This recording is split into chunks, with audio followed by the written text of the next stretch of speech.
Hello, Global Theater. My name is Jerry Fielka. Today is April 4, 2023. We want to thank Rob Grant and his amazing podcast, I'm Probably Wrong About Everything.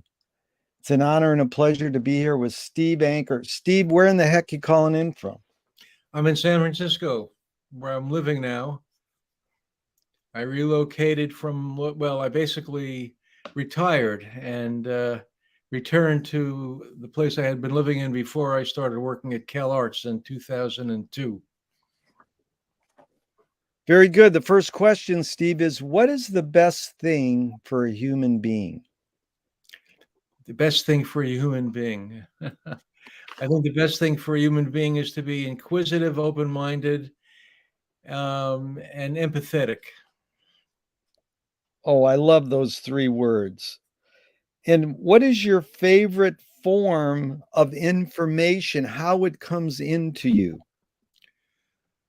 Well, I think my favorite form, I can't claim to even have a favorite form. I find the news generally so negative and the deluge of information so nonstop that, I have a love-hate relationship with all of it at this point. But I guess the newspapers, I suppose, the range of papers that I look at, and Facebook. I mean, they have the uses, of course. Yeah. Uh, yeah. Why do you think humans collect or gather information? Oh, that's a good question. I'm dealing with that myself because I've been active in this field since the early 1970s, and I have a garage full of papers, ephemera of different kinds, films that I've gathered over the decades that I've collected. And I don't know. I think people, on the one hand, want to leave an imprint. They want some sense of continuity. Obviously, a lot of people do that by having children and having families. And I think artists and people involved in the arts tend to do it differently, or at least in addition to maybe doing that. And they want the perpetuation of what they love, so I think in the arts and in culture, I think the history of it matters very extremely. We're exploring this idea of archives and counter archives right now. Boy, what you said was really important for me to hear. I thank you. Is this need or want to collect information more innate or more invented? I think it's innate, but I think it's definitely developed by being a society, and understanding what one does participates in that society. And if one is a solo artist or scholar and is self-absorbed, in their own world, that doesn't mean they don't want to be part of the larger social picture. I think certainly most, except for the ones except for those who are self-hating, perhaps, they want their work to be saved and they want it to be part of the culture. But I think it's innate. I think it's an innate thing, which when one labors over something, especially over a long time, then I think one believes in it enough to at least want it to be available in some way to help influence and to help guide, inspire future generations. Beautiful. Thank you. Do thoughts create emotions? Do thoughts create emotions? Absolutely. Yeah. Yeah, absolutely. I think thoughts. I think thoughts are very difficult to approach and comprehend. That's how I feel it. I mean, I think different forms of analysis, analytic processes can get one closer to it, but it's like talking about a dream in a sense. I mean, how do you characterize a dream, and how do you characterize the thought process? It's really, it's, you know, it's not just that it's impossible. I think how to make sense out of it, and be able to keep it emotional, keep it connected to the full human experience, the body, the mind is very tough. And Yeah. especially given the society we're in, one is talk about bombardment. We're bombarded with thoughts of different kinds, many which are outside of our own worlds. So to stay emotionally and feeling connected, it's tough. Yeah. Steve, fill in the blank. I don't know what I think until I. Well, that's a good one too. I think that there's a battle that I have with it, which is I don't know what I think until I am facing something. And I think, especially when I'm facing something new, then I especially don't know what I'm going to think ahead of time. But I'm battling pre supposition, and I'm battling, previous my life of experience, and set expectations. So I think that there's a battle there, and I think that reinforcing what one already knows, or has experienced, you can almost anticipate what you're going to think. So I think it's a question of how to encounter something that's going to shake things up or offer something new to respond to. And in which case, ideally, you don't know how you're going to respond until you're facing something. Yeah, I like that verb facing. McLuhan says, I don't know what I think until I say it. Joan Didion says, I don't know what I think until I write it. So Mm. this whole idea of facing is a little more visual. Mm. And Chomsky says a language is not just words. It's a culture, a tradition, a unification of community, a whole history that creates what a community is. What do you do when language doesn't work? When language breaks down, what do you do? That's a good question too. Um,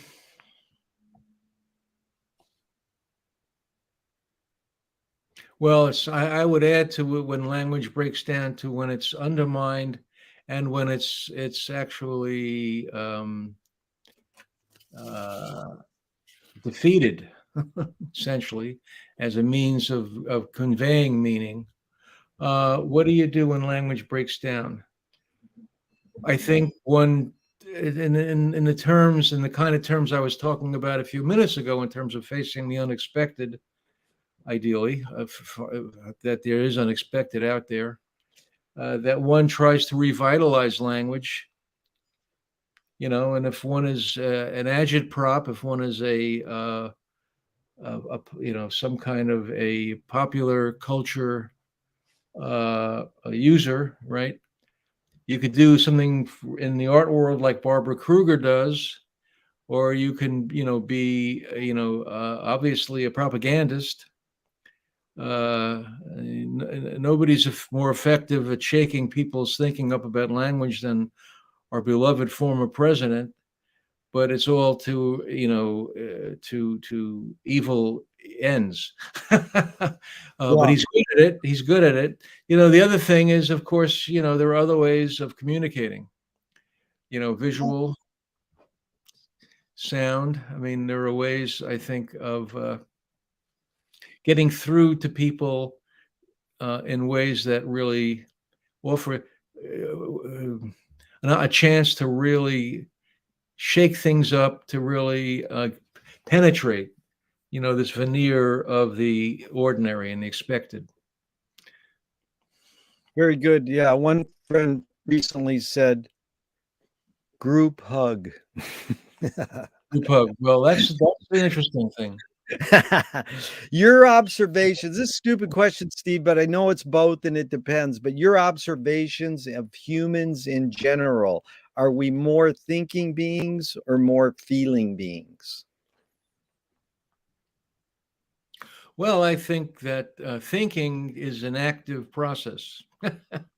So I think that, oh boy, I think the degree to which we have automatic, there are different words one can, or inflections one can come up with, but the degree to which we have automatic responses, I think we are alienated actually, from our thinking and feeling both.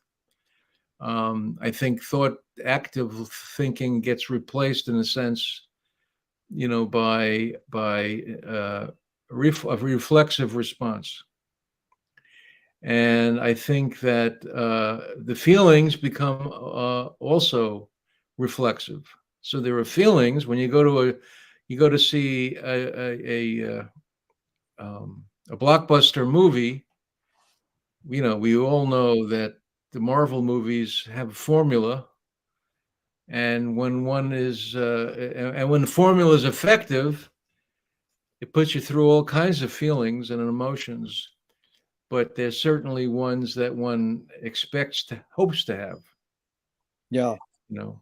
And with enough difference, combination with recognition, that one feels like one is having a new experience. It's a little fresh, but it's all based on a formula. Yeah, I just spent a week at the Ann Arbor Film Festival, 61st annual. And boy, that formula idea still applies to those films too. Right? You think so, huh? But it is great when you see something doing something different. So yeah, and in regards to feeling and thinking, Bridget Bardot says, I don't think when I make love. I'm like, good luck. How can you turn your brain off when you're doing the most sensuous, one of the most sensuous things? And you know, uh, you can't really separate feeling from thinking, but we think we can because we invented these words. Right. But it was good. I appreciate everything you're saying, Steve. You really get what we're doing here. And these are two questions from Alan Turing in 1950s. Is thinking a function of the soul? Oh boy, that's a good one. You have some good questions there, Jerry. Is thinking a function of the soul? Yes. Yeah. The second Turing question is, can machines think? No. Onward. Do you more pursue happiness or more pursue meaning? Uh,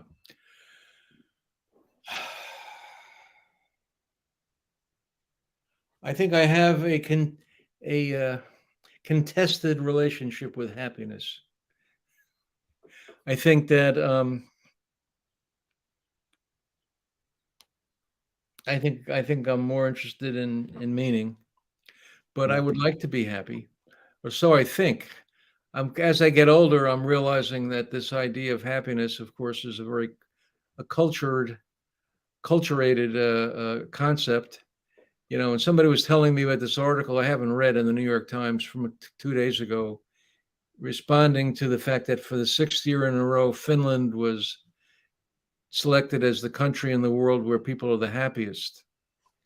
But then a reporter went to Finland and just, probed this, and their feeling was that they're happier because they have a lower level of expectation.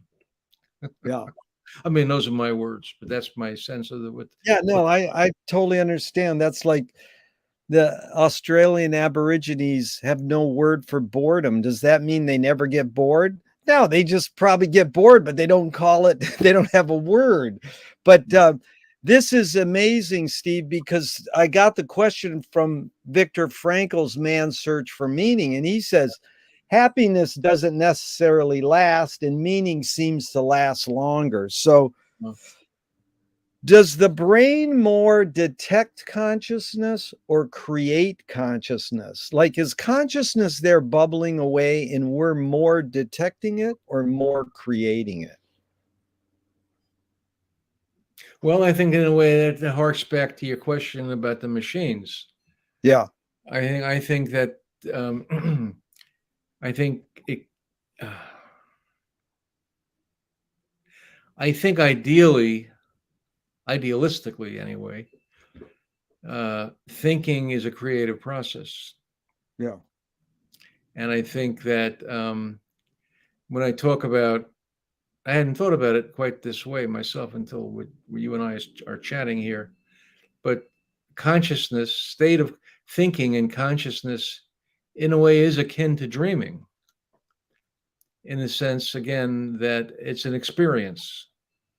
It's like an infinitely detailed experience that can only be characterized and summed up. It can't be summed up, actually, Yeah. but can be approached, and it can be, and of course, within that process, what I'm calling automatic thinking is when certain elements are taken out of that stream of consciousness, as a matter of course, and everything else is neglected.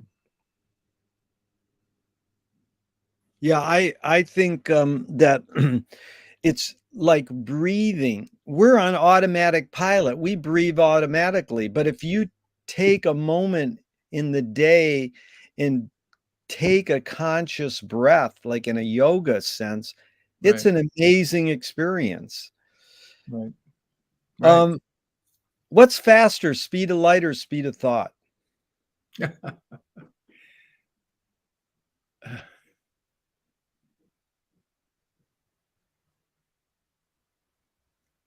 Well, I would say the speed of light is faster than the speed of thought, but the speed of, I'm not, I certainly think that what we call thinking, or I believe in the way that it's being positioned in your question, that's not the only, that's only one aspect of consciousness.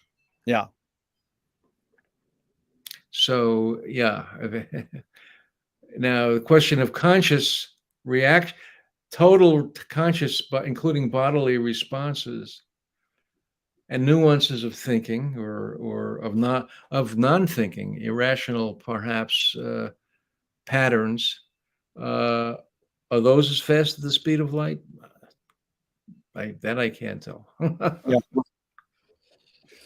Yeah, like Rebecca Solnit said so well, just because you ask me a question doesn't mean I have to answer it. All these questions, you can say, I don't know, or whatever. And I appreciate it because I say up front, I'm not trying to put you on the spot. Right. And you put them into the context you want. We're just having fun here. And I'm learning a lot, Steve. I appreciate this. So Well, I appreciate the questions. yeah. So the poet Audre Lorde said, you can't dismantle the master's house using the master's tools. Yvonne Rainer responded to her and said, you can if you expose the tools. What new tool do you suggest? Hmm.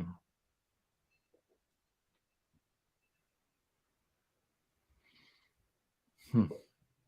Give me a minute to think about that. There is no rush. I say in my pre-suggestions.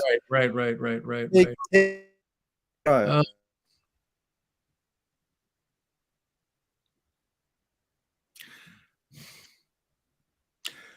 I,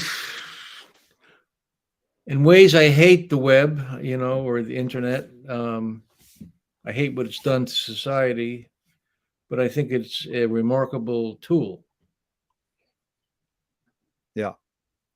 So I think what's happened, of course, is that it's been used and very, very powerfully, maybe more powerfully than anything's ever been used before, for just the purposes of which I was talking about a little while ago. I think to basically cause people to become more reflexive, automatic, and Yeah.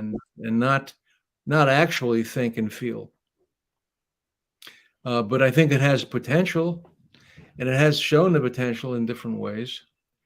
But I'll tell you, I think that traditional tools, interesting. I think traditional tools like the arts, you know, Yeah. can all be radicalized, and so I think can be used to dismantle the master's house. Totally agree. And, just the field we love, experimental film. Ubu Web has a history of experimental film online. Any kid can just go there and watch anything. When I grew up, I couldn't watch every experimental film at the touch of a button. Now, whether it's, not in film and it's debatable, but it's still the access Yep. is unbelievable. What new toy do you suggest?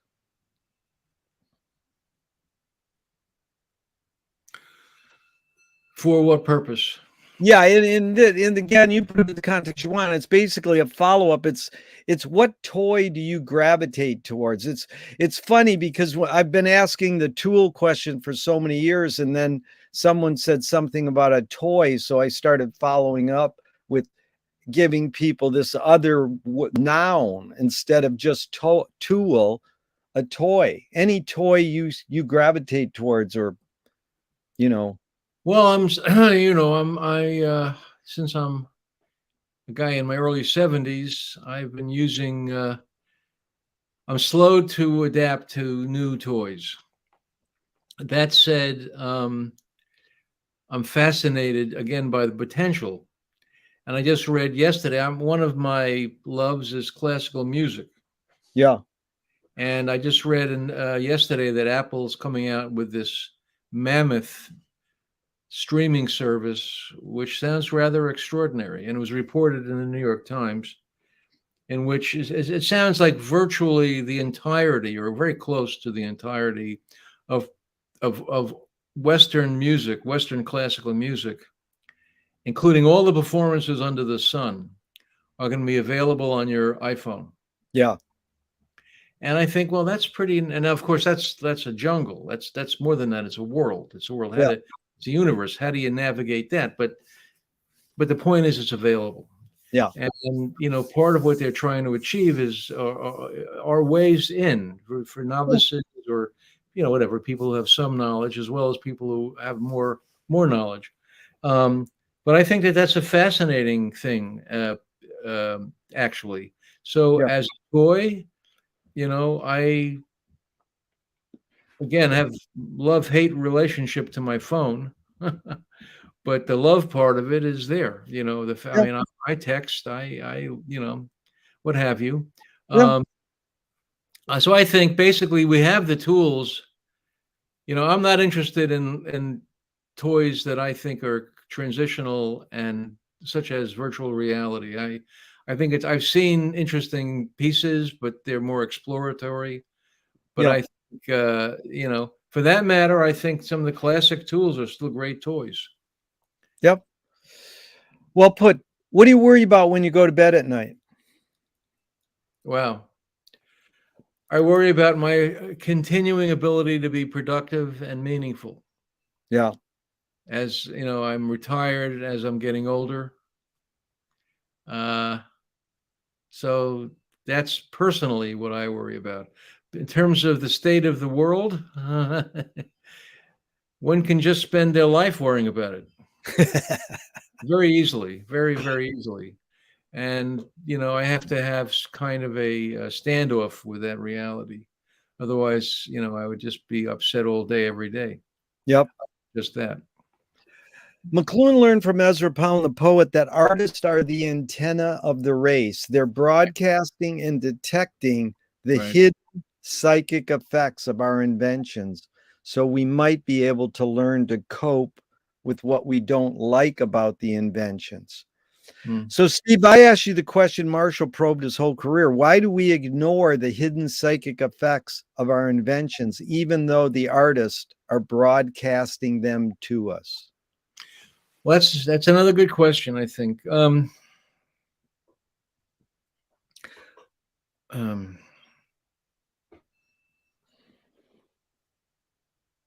Yeah, it's a big question. I First of all, I think that when you say artists are the antenna, we're talking about people who really are digging, deeply, and really in their own unique ways. They're really digging uniquely, and so a lot, especially now that art is such a massive industry and pastime. Uh, it depends on what you want to call art. Yeah. So when you're talking about the ones who can penetrate and really have something, not just new to say, but they really are in touch uh, with the moment in a deeper way, in the future, perhaps in a deeper way.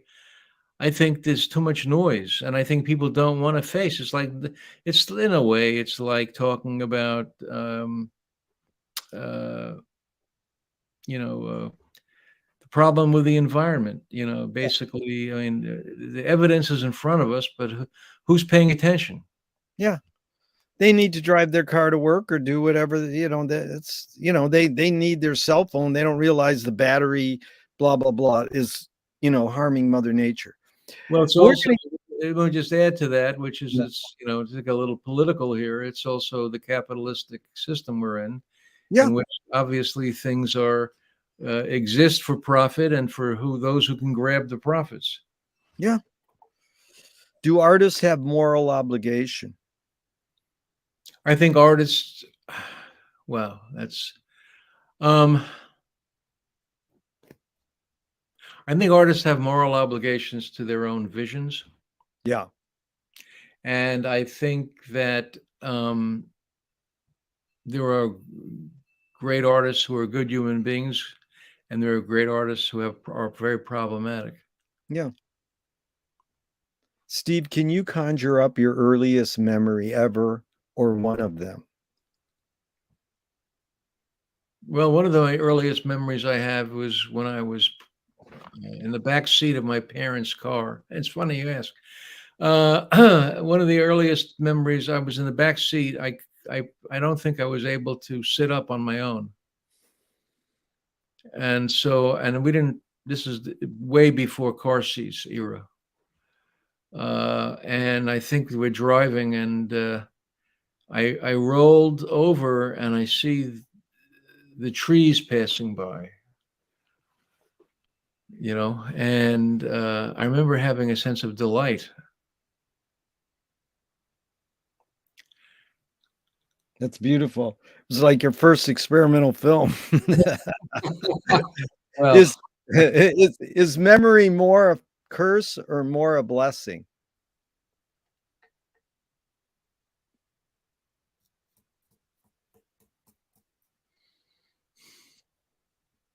well, it's well, good question. Um, I am working hard to make it more of a blessing than a curse. Good. Tell me someone within your immediate family who had an impact on you. Just brief. Within my Yeah, immediate.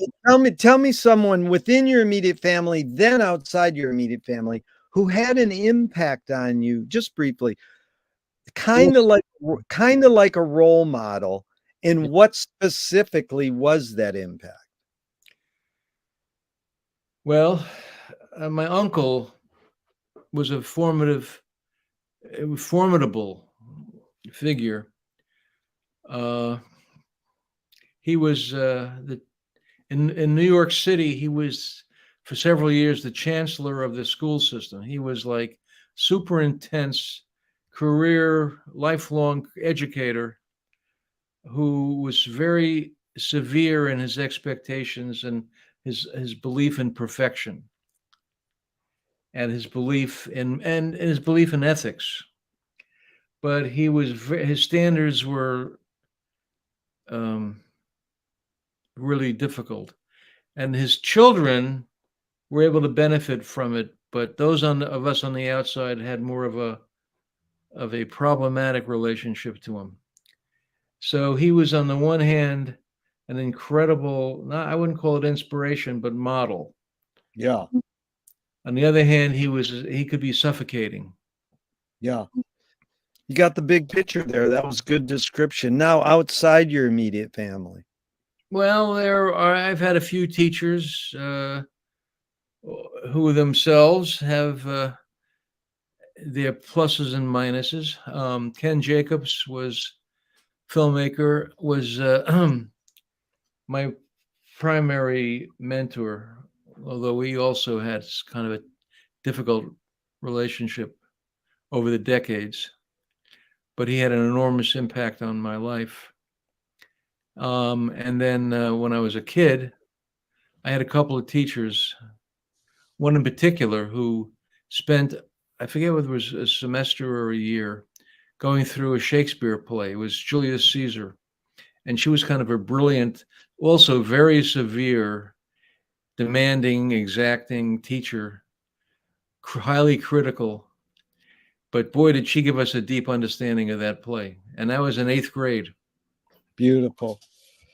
Did your parents raise you a particular religion? Well, we were Jewish. They were they were between, at the time it was called conservative and reformed, which means that they were first generation Americans who were continuing to acclimate. Do you pray? I don't pray. If God exists, Steve, what would you like God to say to you after you die? I don't go there. Do evil people exist, or does evil use people as a vehicle? Oh, I think evil people exist. And so the follow-up is, how do you advise someone to deal with an enemy? And just to set it up, Alan Watts says, if you acknowledge your enemy, you empower them. Coppola stole from the mob and the samurais, keep your friends close and your enemies closer. JFK said, forgive your enemy, but don't forget their name. And Fellini says, I need an enemy. So it's a lot of thoughts. Basic question is how do you, Steve, advise someone to deal with an enemy? But first, how would you react to Alan Watts? If you acknowledge your enemy, you empower them.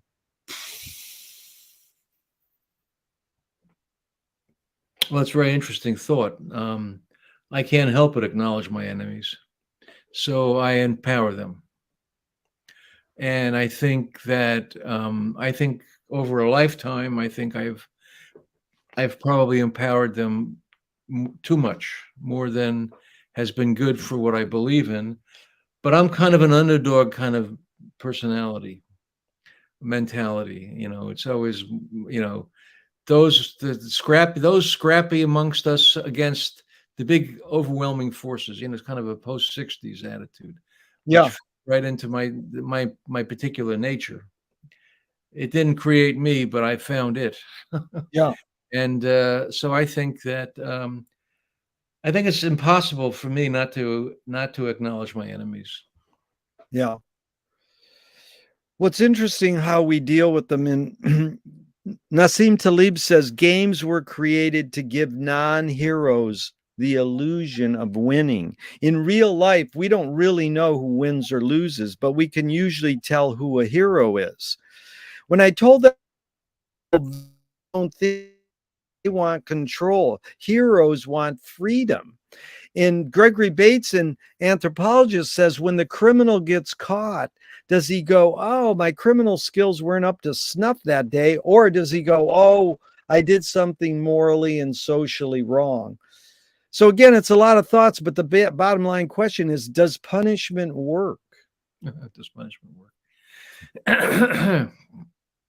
Well, I can't speak for people in prisons. I unlike some people I've known, have little experience with people who have been imprisoned as punishment. In terms of people who have been found out in the world, my answer is no. They don't. It doesn't have any kind of a character changing benefit. That's my feeling. Yeah. James Joyce was the first projectionist in Dublin 100 years ago. He basically checked out. He said, Well, allegedly he checked out as P.M. Sydney busted me once. um, he says, why should I go inside a building and see a movie of a tree when I can go outside and see a real tree? Years later, Faulkner said sometimes the best fiction is more true than journalism. Why do we have to recreate things in order to get them? Why do we have to go to a theatrical play of people acting out life? Why don't we just live life? Well, I think that goes to my basic understanding and appreciation of what I call art. Yeah. And I think there certainly could be other reasons, other values in going in and seeing the projection of a tree.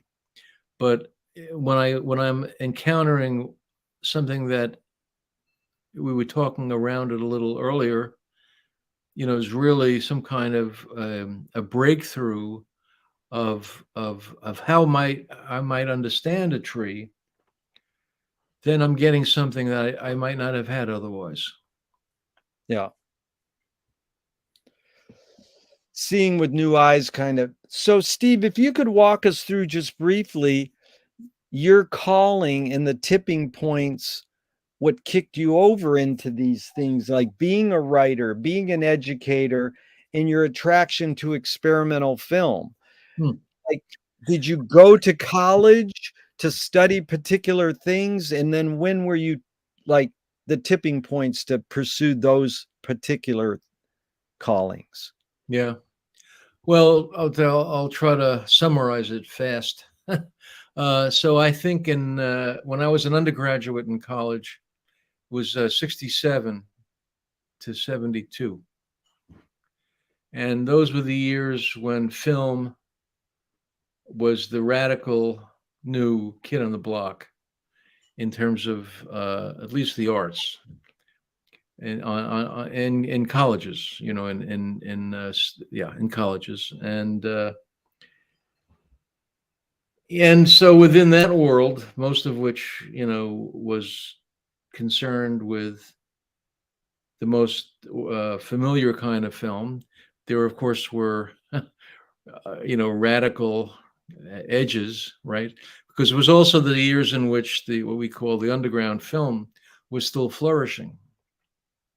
And so the people who came to teach where I was, which was at Binghamton, upstate New York, were a guy named Larry Gottheim, and then this guy Ken Jacobs, and a lot of other people who at that time were actually becoming or already key figures like Brackage or Frampton, Hollis Frampton. A number of people came through in those years, and I was captivated by what this whole different approach to cinema, which was more poetic, more a lot of words get thrown around, experimental, but which really were about looking at the potentials for the medium that you're normally ever going to encounter. And there was a lot of activity in it. So I was in. This is what I spent my later years at college studying almost completely. Before that, I was interested in music, theater, literature, and I took classes in all those areas. And then basically, I think that I found enough inspiration in that world that it sustained me. And, I basically have in my life been involved generally in two aspects of working. And I've done this first in New York, then I went up to Boston in the late 70s, then I came out to San Francisco in 1980, and then, finally in my work life, went down to LA in 2002. And the one of them is I just always loved presenting. I always loved being a presenter from the time I even got to college. And I can go back and see antecedents as a kid. Yeah. And the other one was being an educator, and really exciting, hopefully exciting, inspiring people who didn't know the territory that I loved, and being around younger people, younger minds. And those are the two wings of activity that I did my whole life.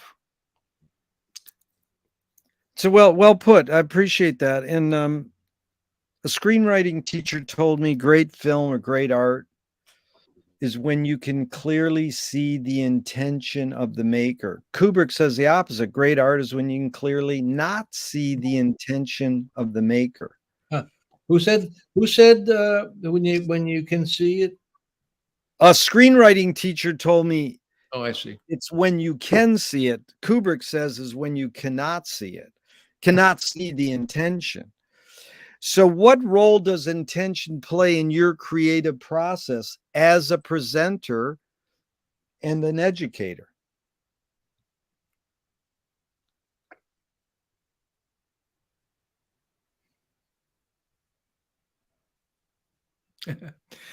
I'm reminded of a story that the filmmaker Nick Dorsky. Yes. He once told me that when he was young, Rossellini came out here. He was here in like 1970 here in the Bay Area, and he was showing one of his films. And when he went on stage for Q&A afterwards, somebody raised his hand and said, "Mr. Rossellini, did you intend?" And he cut him off and says, "Everything is intentional."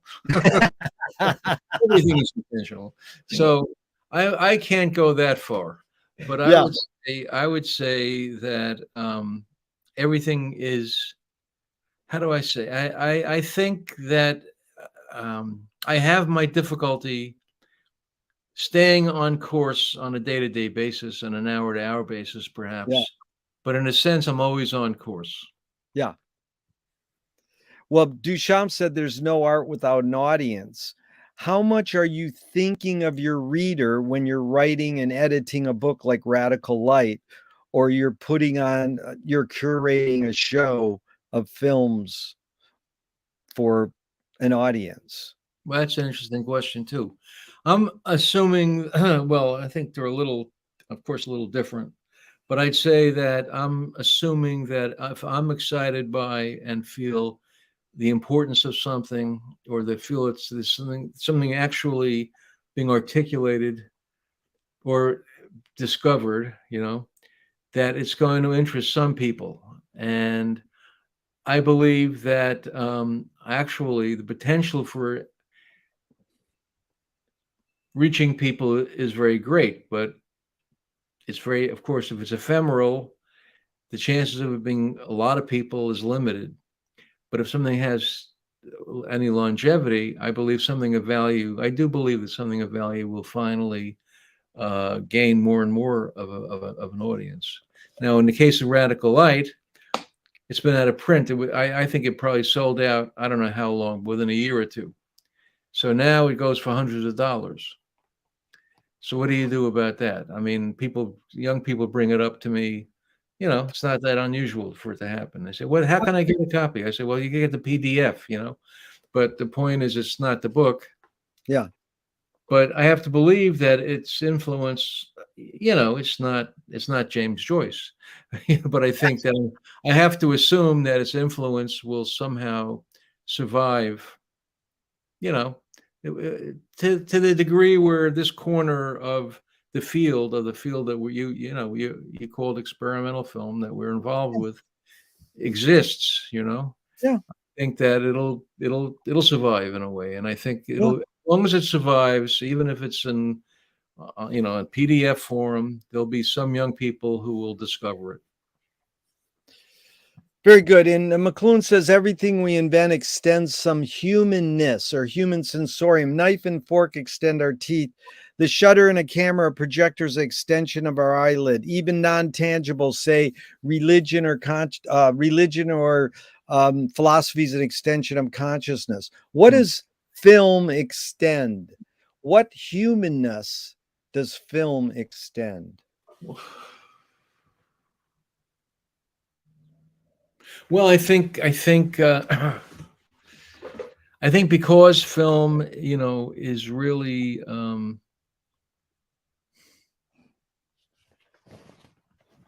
dealing with I'll talk about sound film now. Not all films, but obviously 99.9 films are sound films.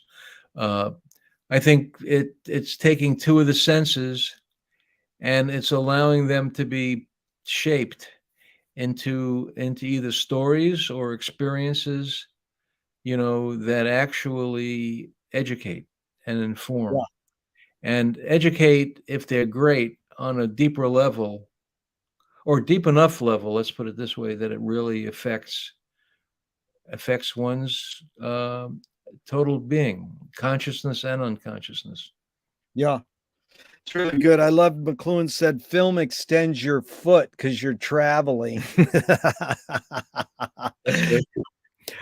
Peter Greenaway, perfect lead into this, what you just said, Steve. You must have ESP. Peter Greenaway said cinema is much too rich a medium to be left to storytellers. Our experimental Greenaway said that? Peter Greenaway said cinema is much too rich a medium to be left to storytellers. Okay. Our experimental filmmakers telling stories a different way or doing something completely different. If me and you watch Tony Conrad's The Flicker, Yeah. we're not necessarily being told a story, but we could have a story go through our head. And as Andrew Noren said, if you put one frame next to another frame, no matter what it is, that's storytelling. So just any thoughts on this idea of, experimental filmmakers telling stories a different way or doing something completely different? Well, I think the operative word, of course, is stories. And I think, it's a question of how we want to understand stories and the limits of that. I think when people think of stories, they're typically thinking of traditional narratives, especially in filmic terms, which are theatrical and, which are, also using the same kind of, or not the same, but a very related kind of creating a kind of experience that is somewhat akin to theater and literature. Yeah. And the whole radical calling out of that, or at least response against that, of the so-called experimental film. I say that because these words are also limited, right? Yeah. But I think even going back to the teens, going back to the 20s, you're dealing with people like Germaine Dulac, or you're dealing with very early figures, and they immediately were looking for possibilities that they're not seeing in the so-called story films. Yeah. But I think that the flicker definitely can inform our sense of sequence and stories as we understand them, especially in the way we think and exist. Yeah. As on a whatever, a day-to-day basis. In other words, the flicker has a beginning and an end. It has peaks. It has if not a climax, I don't remember it. I haven't seen it in a handful of years now. But the point is that it has many analogs to what we think of as stories. But it's not telling a story in a theatrical literary way. It's using the medium to come up with models that we can recognize, but you have to get to know the damn model. Yeah. This is Hollis Frampton. Narrative is born among the animal necessities of the spirit because we're waiting to die. Wow. Steve, can you forget to die? Yes. Thank God you answered that one right. There's no right or wrong answers to any of these questions, but you got that one right. Well, I'll say this. I also think that in the background, probably we know it, even if we're forgetting it, choosing to forget it. Oh, yeah. But what you said is so amazing, because Peter Greenaway also said that Marty Scorsese isn't doing much different than D.W. Griffith. They're filming plays, but we know there's some. I really appreciate what you said. So now we can get deep into the swamp muck of this whole thing. If me and you were starting the Ann Arbor Film Festival 61 years ago with George Manupelli, Would you want it to be more inclusive or more exclusive? And keep in mind that, we play a fraction of animations and documentaries, only experimental films.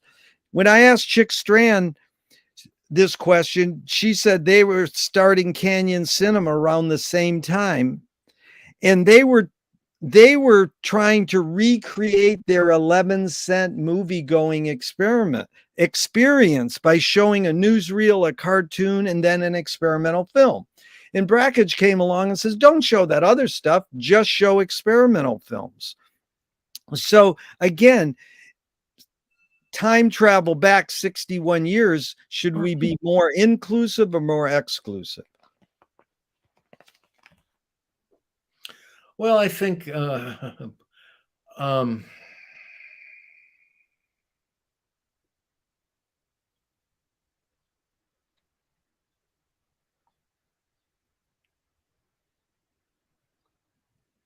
I think that there could be two, kind of two purposes for people gathering together in a festival situation.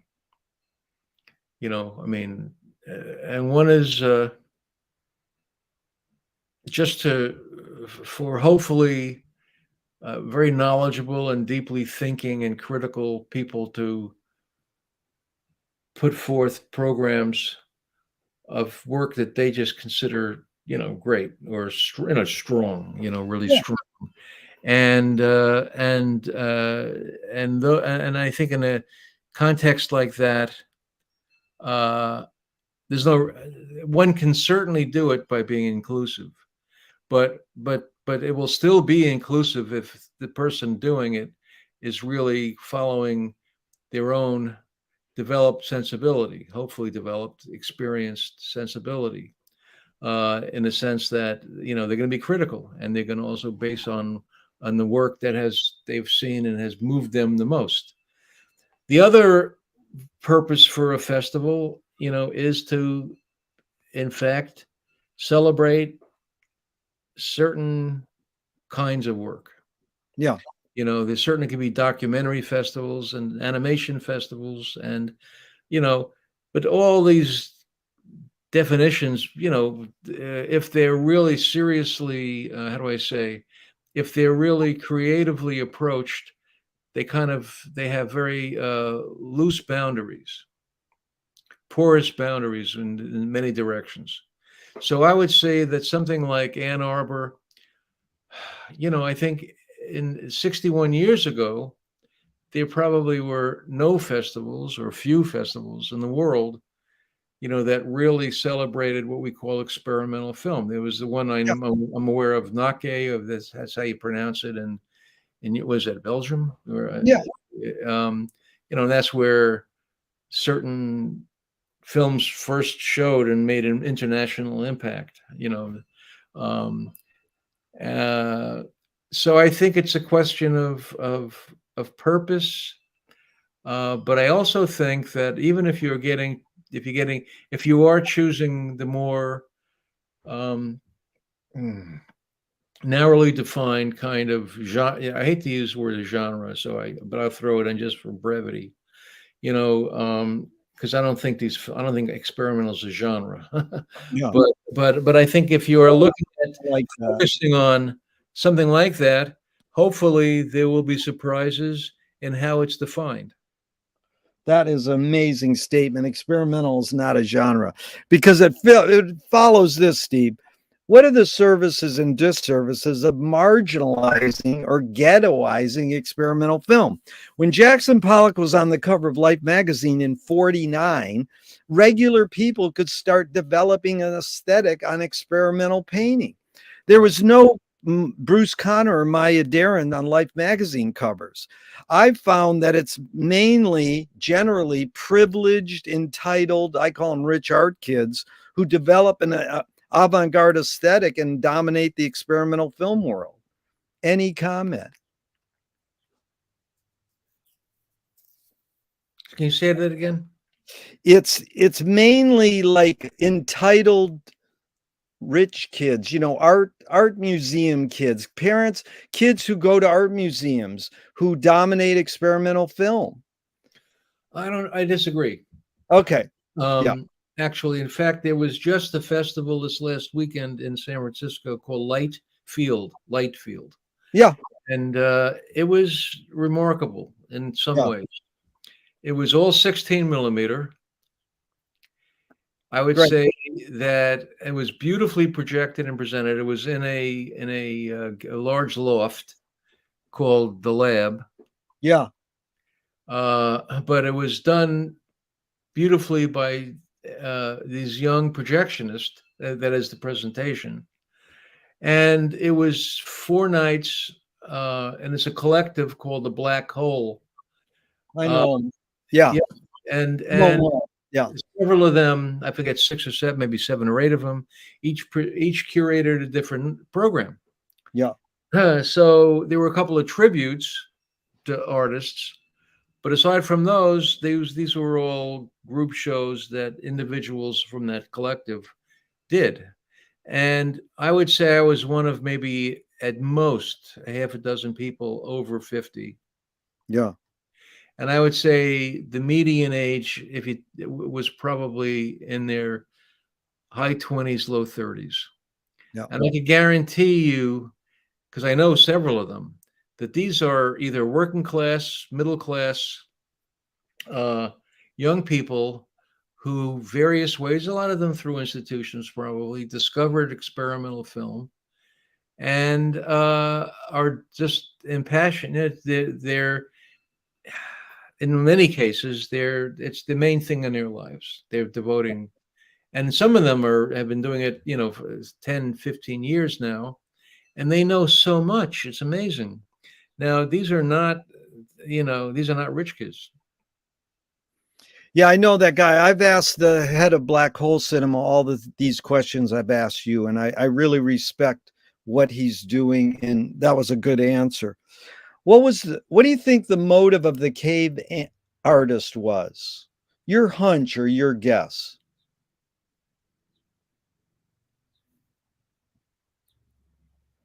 Well, I think, I mean, I've certainly read speculations that they could be related to religious ceremonies, but I think, what does that mean? Going back 10,000 years, 11,000 years, religious ceremony.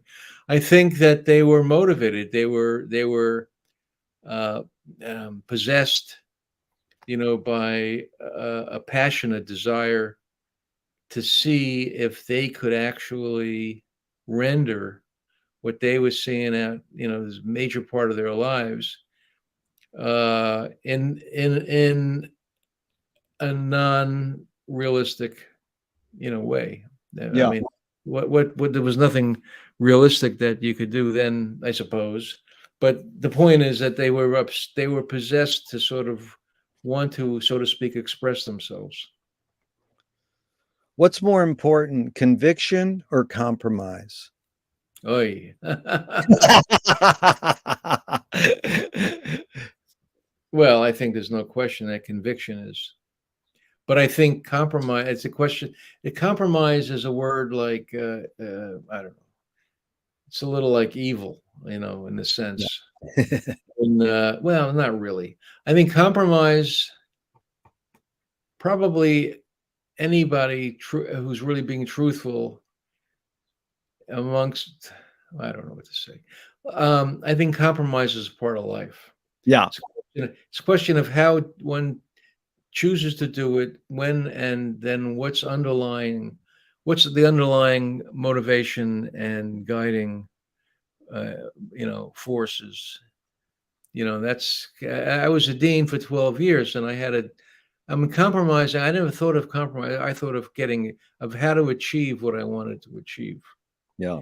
Some cases that meant, okay, I have to nullify this force, by getting rid of them, more or less, shutting them up. I mean, I'm kidding, but yeah, not really. Well, no, I'll tell you, Steve, our personal relationship, I asked you for 10 years to consider booking Pixel at Cal Arts in my lecture, and you just kept saying, try next year, try next year. And I kept trying, and eventually you said yes. So I was like, wow, he was honest. You were honest and you were saying, okay, try. Some people don't even respond to the email. They just ignore you. So it goes along with this. You've accomplished a lot in your life. How do you rate these three elements? Luck, skill, and ambition. What played the biggest role, second and third? Well, it's, boy, luck, skill, and ambition. Well, I would maybe use different words. Or That's fine. Yeah, using different words is totally okay. That's very interesting. I never was interested in making a big name for myself. Otherwise, I would have gone to Hollywood probably. I mean, it's just that I was involved in a marginal activity, and I wasn't even an artist. I wasn't, I wasn't somebody who was a primary, instrument of the deepest passions of people, right? And so I never saw myself as somebody who was going to, gain, major recognition. I mean, and I also, maybe I ultimately felt that my own abilities were limited. So in a way, I mean, I don't know if it was fair to compare myself after a point, but in the end, I stopped thinking about it and I just did what I felt I could do.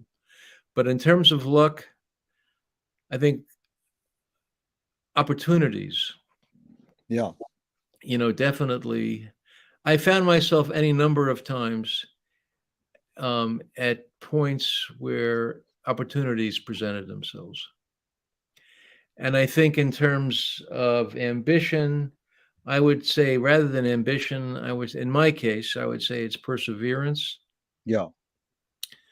Perseverance in the sense of staying committed, throwing myself into things and staying with them. Yeah. What was the third word? Well, luck, skill, and ambition. Skill. Yeah. Well, I think in some ways I learned a lot over a lifetime. In some ways, I wonder if I have. But I think skill, there's all kinds of skills. There's certain kind of skills in curating, obviously certain kind of skills in writing. I wish that I could have gained more skills in my life, to be honest. I think skill counts for a lot. Yeah.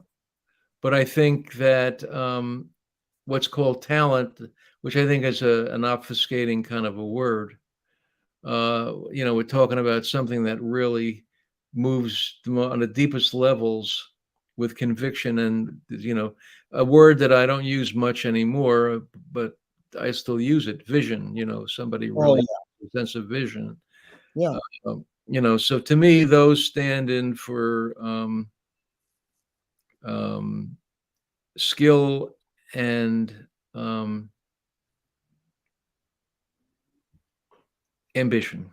It's really good, Steve, because the way I set these up is it's me and you versus the questions. I welcome rewording and sussing out what the question's about. Yeah. A poet says that poetry is outing your inner dialogue. What language is your inner dialogue in? Personally? Yeah.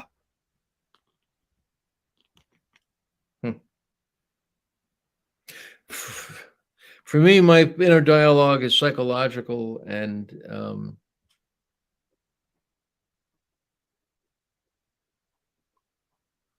intellectual. And I think that's one reason I look to art, because I think it offers me worlds outside of that.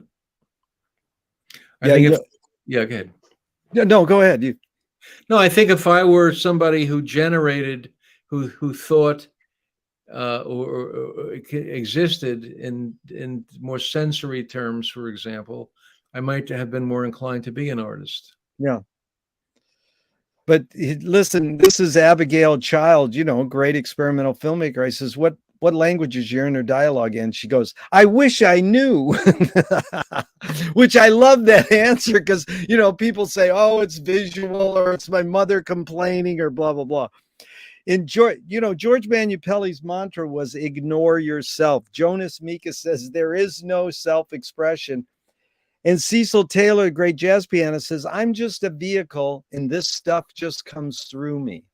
Is art making more self-expression or more you're a vehicle for whatever technologies, cultures, and environments are dominant? Well, that's I think that's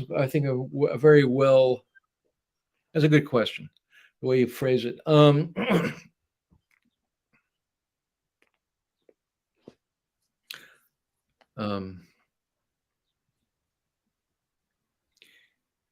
Self-expression, or what was the other?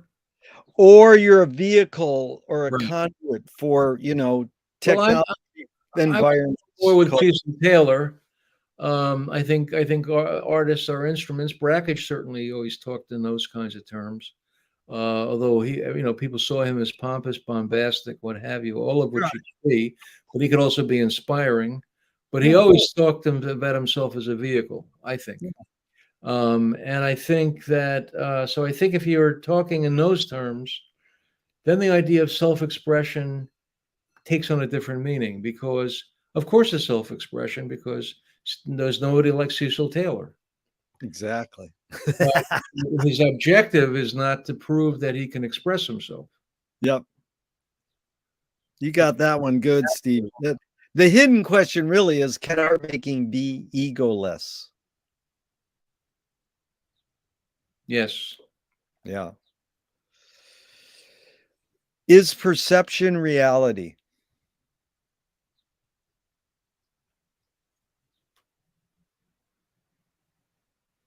Yes. But that's the reason, I think, why it has to be tested. That's good. Testing it. Lewis Carroll says, I believe as many as 6 impossible things before breakfast. Have you believed in any impossible things lately? God.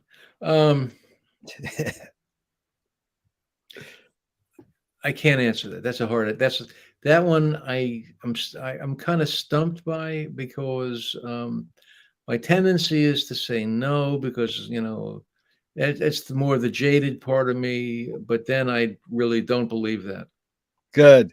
Thanks for being so dang honest, Steve. It's really been a pleasure. And I got to throw back in that regards to your answer was Sun Ra was quoted in the New Yorker of all places.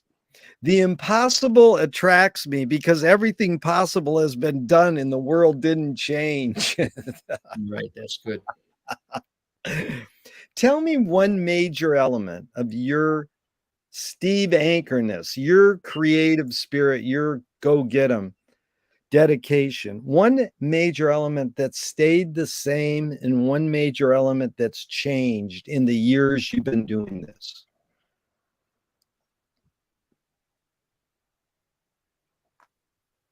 A major element in what? In your creativeness, in your output. Right.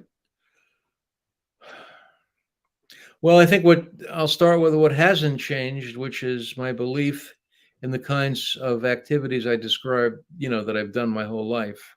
Yeah. Words, and I think moving from that into what has changed is that I think that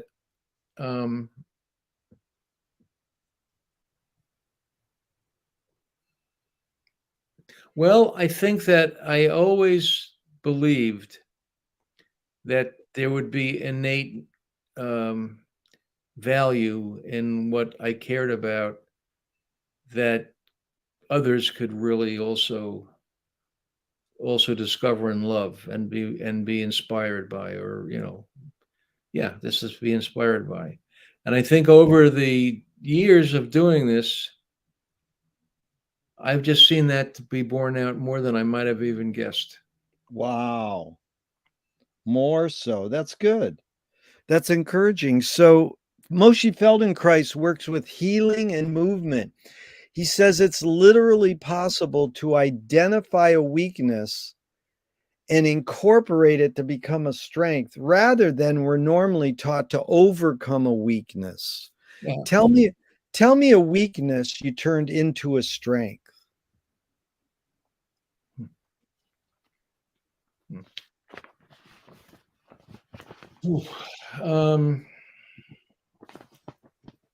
Well, I tend to avoid conflict.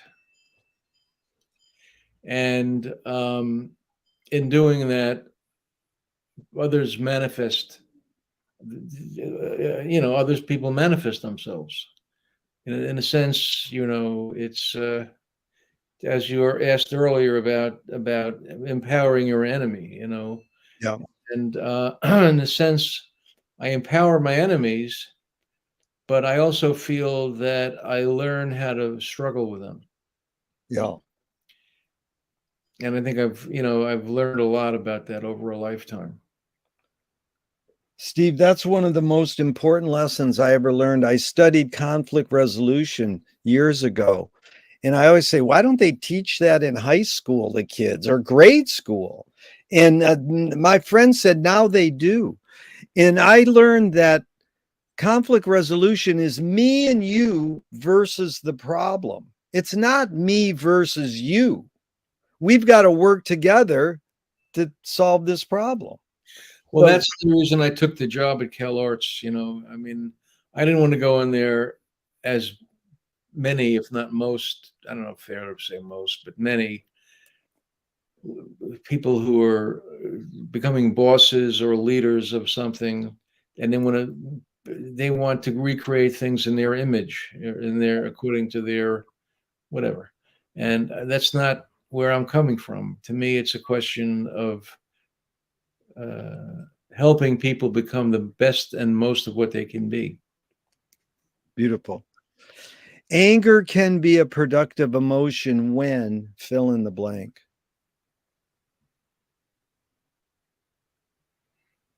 Oh boy.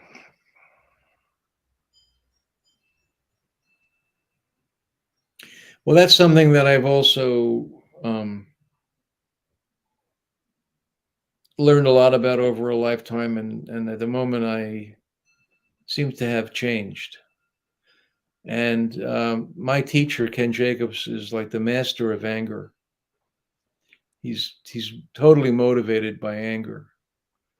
Not only I said totally motivated. Anger is one of the motivating forces for him. And I think that I think that anger has great value in shaking somebody up, obviously, in expressing one's frustration and being honest, and sort of sharing one's um, disappointment or critical response to things. Um, but I also think anger can polarize and it can harden an opposition. Yeah. Um, yeah. So for me, anger, I'm still dealing with that question, actually. Yeah. No, you really tackled it well. I appreciate it. There's a line that goes, you create what you resist. Bob Goldthwait, the comedian, morphed it into you are what you hate.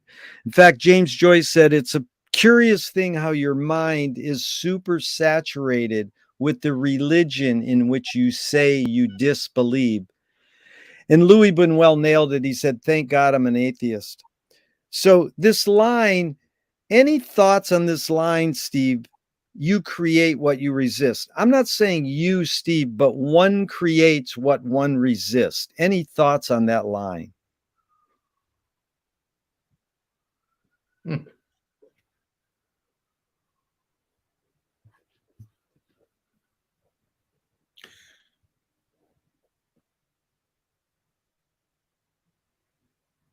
Well, I would only accept that in part of a larger picture. And the larger picture is that I think that it's that I think conflicting forces and conflicting views, and that includes what one resists, ideally should inform one's work. So so in a sense, those forces are actually they become part of the intensity and vitality of the work. Yeah. How do you find peace of mind? Very difficult. I guess for me, peace of mind is watching films, listening to music. I think when I am, in a sense, most open, well, that's not right. I think that when I'm the most in touch with this need, all right, that it comes from friendship, Yeah. comes from hanging, social contact, Yeah. peace of mind. What I don't do, and which I certainly am open to, is meditate. And I think that there are things, and when I can take walks, that can. So I think things that take me out of my daily routine, are ways I get peace of mind. Walking is a good one. Friends is excellent. These are 5 quick Alan Watts questions off the top of your head in a few words. Number 1, who started it all? Started it all. Those painters in the caves. Are we going to make it? Probably not. Where do we put it?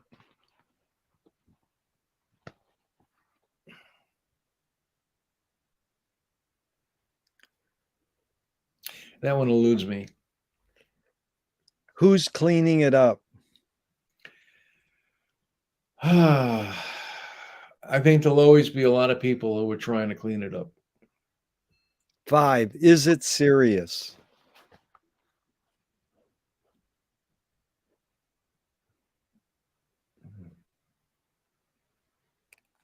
Yes. Steve, we got about 10 more minutes. Again, I want to thank you. This has been truly enlightening, and I appreciate your time. If you were walking down the street today and you met yourself as a 12-year-old, what would you say to your 12-year-old self?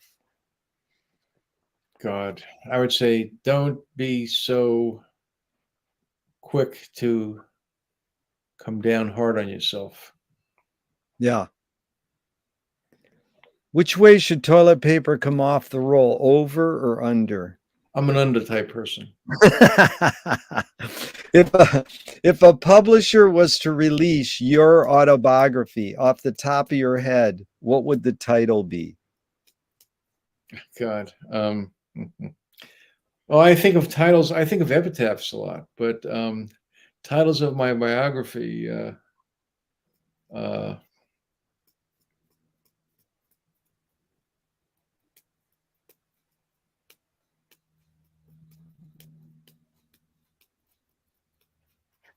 I don't know, man. I'll have to. Oh, yeah. I think first thought, best thought. The first word you said was God. Yeah, no. I was thinking of things like stick to it. I don't know. That's good. Stick to it. Okay, they want to scent the glue in the binding of your autobiography. What smell? Oh God, man.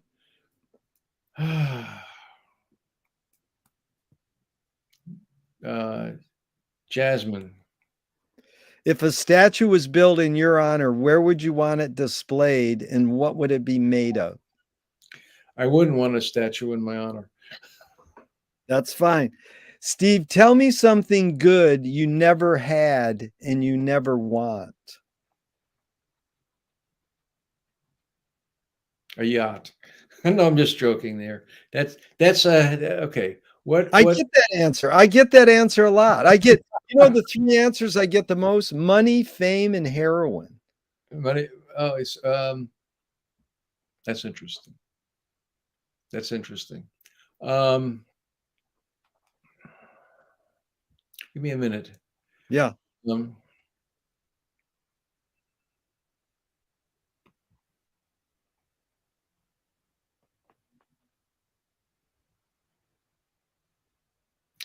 power. Nice. That is good. That is a great, Mike Kelly, a great graduate of Cal Arts, said, children. They're good, good, never had it, never want it. God. If you were in a vat of vomit up to your neck and someone threw a bag of shit at your face, what would you do? I would go down into the vomit and hold my breath. Tarkovsky was being introduced at Telluride in '83 by Brakhage. Brakhage said, I personally think the three greatest tasks for film in the 20th century are: one, make the epic, that is, tell the tale of the tribes of the world. Two, keep it personal, because only in the eccentricities of your personal life do we have any chance at the truth. And three, do the dream work, that is, to illuminate the borders of the unconscious. Any comments, especially, are there any 21st or 22nd century updates you would include? I'm just taken with what he said. Yeah. So at the moment, I'd have to really give it thought if I was going to add to it. I wouldn't detract, I wouldn't subtract from any of it. The first one is the one that I would have the most question about, although I think we're living in an unparalleled time in terms of world cinema, in terms of talking about film, but those are all stories, of course. But then, there's great stuff happening in that world. I mean, I think, look, Brakhage. Oh, anyway, uh, um, I wouldn't add to it now. I would actually have to give it a lot more thought. Well, just get back to me. We could do a whole nother salon with a bunch of these great thinkers that surround us and Oh yeah, well, see Brakhage, where we go with this, because I mean, just spending these 7 days in Ann Arbor watching all the new experimental films, it's refreshing. You did it as a judge a couple years ago. It's refreshing, but it's also like, dude, we've seen this done for the last 60 years. You're just redoing something. Experimental means you're doing something that's new, that's not been tried yet. Did you see anything that week that you would feel that way? Sure. I mean, it's just how it hits you, the mood you're in. I mean, to me, the Ann Arbor Film Festival is standing in the lobby talking to other people. That's what's important. Of course, the films, get us there. And, for 40 years, we didn't have Q&A for 40 years in Ann Arbor. We did what Brackett said, which is funny irony. Let the films speak for themselves, and then Brackett would talk for 2 hours. That's exactly right. But no, was there anything that stands out in your memory? Well, yeah, I mean, I could go through the book and say, oh, this one, I mean, one of them was a kid. Yeah, I mean, this has been done for years, but a kid that's what I call him. I mean, a filmmaker, a younger filmmaker, met a character actor, and she's been in 2,000 films. Mm. So he went through her films and found her, over the shoulder of Warren Beatty, and then, next to Peter O'Toole, and it just captured her. And it was called, Jill, uncredited. So for 10 minutes, we got to see this woman's face in the background. It slowed down, and it was well done. And the first thing, I went up to him and I said, "Did you do that with CGI? Did you just CGI this woman's face? Because you can do that now." I said, "I saw no seams or no lines." And he loved that I thought that up, because he worked his butt off. It's just like, have you ever seen The Clock by Christian Marclay? Couple hours of it. Yeah, a couple hours. And it's just, so what do we do? So it's, one of my favorites is Craig Baldwin's Tribulation 99. Using all the debris of our culture and giving it to us in a new way. To me, Steve, it's like Bruce Conner, Dusan Makaveva, Baldwin, they knew how to take existing footage, edit it together so it feels like and looks like a completely new film. It's not a film of cute clips. Right. So, I mean, I look for a lot of things at Ann Arbor, and they have the big Flickr films and this and that.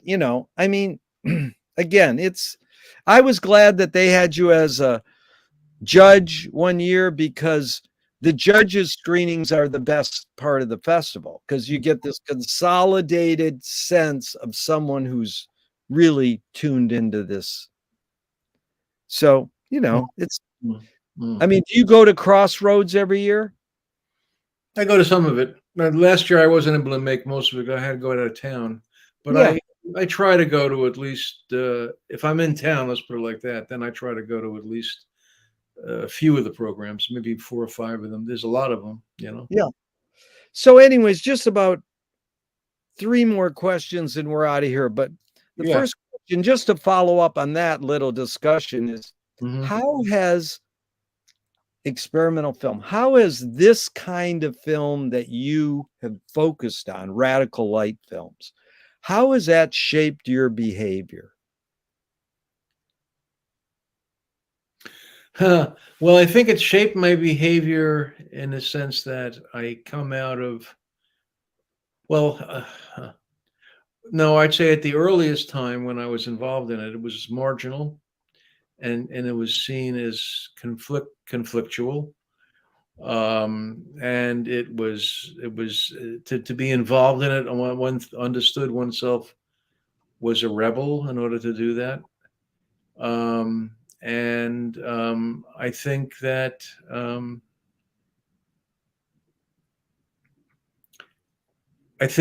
the position of being involved in experimental film still puts somebody in that relationship to the mainstream. Yeah. And in talking to anybody who isn't actively interested in the territory, which is almost everybody. Yeah. So, that person is automatically an outsider. And so to be an outsider is I don't know. I never get in a sense, well, I'm used to being in that position, certainly, and I have been for a long time, but I'm never getting used to the feeling of being an outsider. Yeah. What is the cultural shift you see developing today that inspires you? Continuity. I mean, I wouldn't call it a shift. Well, I have mixed feelings about it. I alluded earlier to the popularity, the fashionableness of art, but I also feel that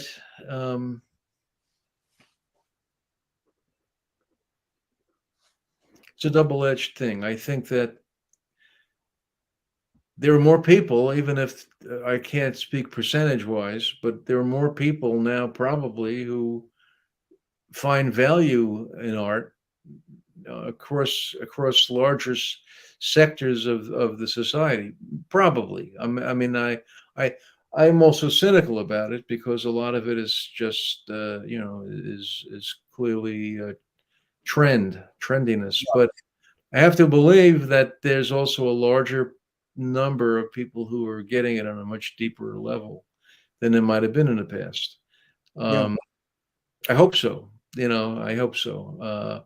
And it's tough sometimes to get past just the all of the crap, that one encounters in a daily and any day in a newspaper, that one Yep. reads in the art world.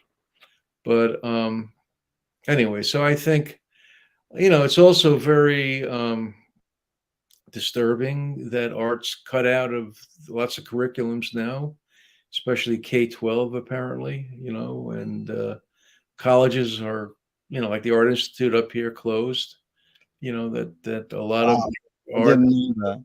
Oh yeah, closed about a year ago. No. Oldest art school west of the Mississippi. And so you hear about others. Mills College closed basically. Yep. Mills closed. Yeah. Oh, it's a hard time right now because the large official culture, the culture of power and money, at best only recognize art as a commodity Yeah. when you get down to it. And I think so that's very cynical reality. On the other hand, it does seem that there's more people who need it. Yeah. Yep. You packed a lot in there. That's amazing what you just said. A great book came out in Ann Arbor. They featured called Cinema Ann Arbor. And, Oh, yeah, it's 380 pages. It's all about the film societies in Ann Arbor and the festival, and really. way back to when he started doing it. But it basically said, they protested D.W. Griffith's Birth of a Nation, many, many years ago and canceled the screening on campus. Well, guess what? 2 weeks ago, a film professor was fired for showing the film in a film class. It's like, come on. We're studying our culture. You know what D.W. Griffith said many years ago? I'm Mm. not standing up for his racism or saying he's a good guy or whatever, but he's an important player. He kind of invented the feature film in America, blah, blah, blah. He said in 2024, that's next year, cinema will end warfare. It's like just saying that is a high aspiration. Could you imagine? He said that? Yeah. And I mean, that is an amazing statement just to say. So I lectured at San Francisco Art Institute. I love that place. And this is education. This is where we suss out and nurture critical thinking. Right. You know all this. Okay, two more when we're out of here. This is Thornton Wilder in 1928. Art is confession. Art is the secret told. But art is not only the desire to tell one's secret, it's the desire to tell it and hide it. You broke up You've there. laid your cards on the. Okay, I'll say it again. This is Thornton Wilder. Art is confession. Art is the secret told.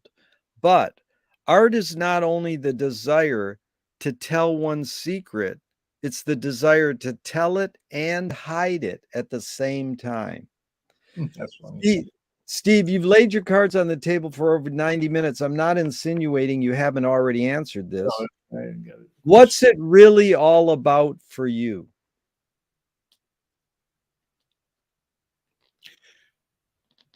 Breaking through the controls of our society. Yeah. It's beautiful. That's pulling the curtain back, like the the artists are Toto and the Wizard of Us. Pull it back and reveal. Mhm. What gives you the most optimism? Seeing all these young people who Yeah. are rediscovering the wheel in some cases, but they don't know that that's what they're doing. No, they know it. They're Yeah. more educated by far than I ever was, because Yeah. they're the ones watching all the ones you talked about on Hulu and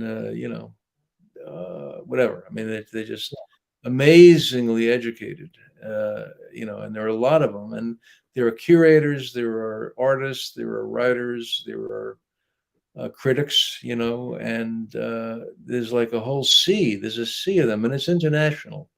Yeah. I can't say it's every part of the world, but it's sure international, and it's enormous. You could see it here, you see it in LA, you see it in New York. I mean, those are the biggest cultural centers, but elsewhere.